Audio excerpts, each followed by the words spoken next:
Good morning friends. I hope आप सब अच्छे होंगे। आपका स्वागत है आपके अपने YouTube channel current affairs for exam में। चलिए आज दिनांक 4/6/2024 की प्रश्नावली शुरू करते हैं। निम्नलिखित में से किस देश ने तालिबान को आतंकवादी सूची से हटाने का निर्णय लिया है? ऑस्ट्रेलिया, रूस, फ्रांस, यूके। इसका सही जवाब है रूस। रूस ने तालिबान को आतंकी सूची से हटाने का फैसला किया है। इस कदम का उद्देश्य अफगानिस्तान में तालिबान के नियंत्रण को स्वीकार करना है।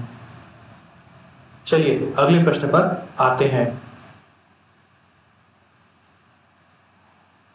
भारत ने हाल ही में विजय खंडूजा को निम्नलिखित में से किस देश का राजदूत नियुक्त किया है?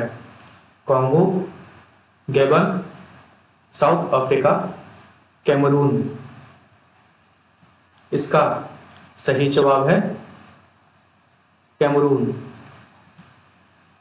भारत ने हाल ही में विजय खंडूजा को कैमरून का राजदूत नियुक्त किया है। चलिए अगले प्रश्न पर आते हैं। हर साल आक्रामकता के शिकार मासूम बच्चों का अंतर्राष्ट्रीय दिवस कब मनाया जाता है? 4 जून, 5 जून, 6 जून, 7 जून। इसका सही जवाब है 4 जून। आक्रामकता के शिकार मासूम बच्चों का अंतर्राष्ट्रीय दिवस हर साल 4 जून को मनाया जाता है। इसकी उत्पत्ति 1982 के लेबनान युद्ध में फिलिस्तीनी और लेबनानी बच्चों के संघर्ष से हुई थी। चलिए अगले प्रश्न पर आते हैं।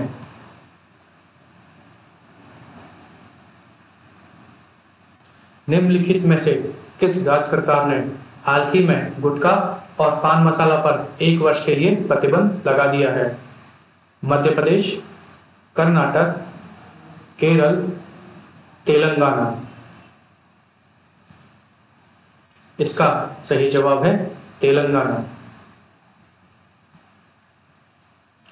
तेलंगाना राज्य सरकार ने हाल ही में गुटखा और पान मसाला पर 1 साल के लिए प्रतिबंध लगा दिया है।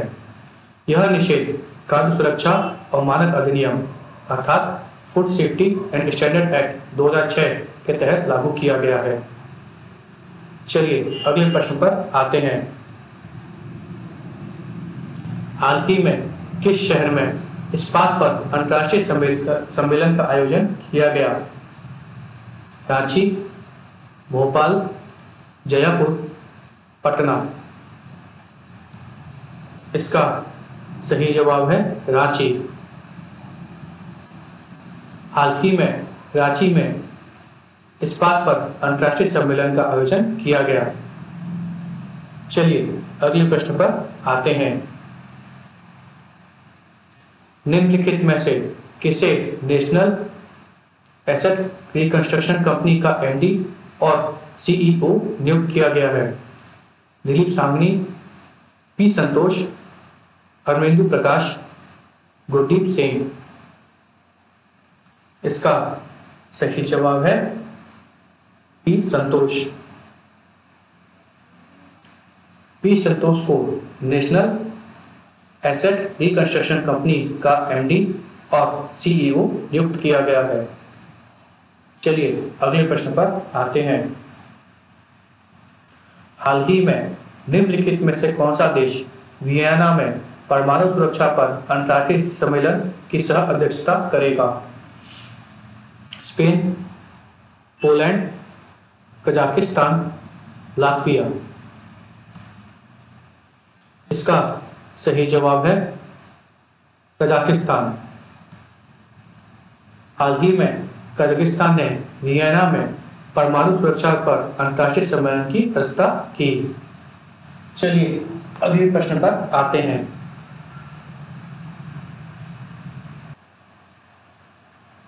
हाल ही में निम्नलिखित में से किस संस्था के शोधकर्ताओं ने दावा किया है कि शहरीकरण भारतीय शहरों के रात के समय गर्मी को बढ़ाता है? IIT Bhubaneswar, IIT Kharagpur, IIT Roorkee, IIT Kanpur. इसका सही जवाब है IIT भुवनेश्वर। हाल ही में IIT भुवनेश्वर के शोधकर्ताओं ने दावा किया है कि शहरीकरण भारतीय शहरों में रात के समय गर्मी को बढ़ाता है। शहरीकरण के कारण औसत वृद्धि प्रति दशक लगभग 0.2 डिग्री सेल्सियस थी। चलिए अगले प्रश्न पर आते हैं। हाल ही में किस राज्य ने उच्च न्यायालय को अपनी महिला कर्मचारियों के लिए मासिक धन अवकाश नीति पेश की है? असम, मणिपुर, सिक्किम, नागालैंड। इसका सही जवाब है सिक्किम। हाल ही में सिक्किम उच्च न्यायालय ने अपनी महिला कर्मचारियों के लिए मासिक धर्म अवकाश नीति पेश की है। मासिक धर्म अवकाश उच्च न्यायालय के चिकित्सा अधिकारी की पूर्व अनुशंसा के आधार पर दिया जाएगा। चलिए अगले प्रश्न पर आते हैं। हाल ही में WHO ने निम्नलिखित में से किस शहर में वॉक द टॉक योग कार्यक्रम का आयोजन किया? Geneva, Brussels, Berlin, Budapest. इसका सही जवाब है जिनीवा। हाल ही में WHO ने जिनीवा में वॉक द टॉक योग कार्यक्रम का आयोजन किया। फ्रेंड्स, आज का सेशन यही समाप्त होता है। आपको हमारा सेशन कैसा लगा कमेंट कर बताइएगा तथा लाइक एवं सब्सक्राइब अवश्य कीजिएगा। धन्यवाद।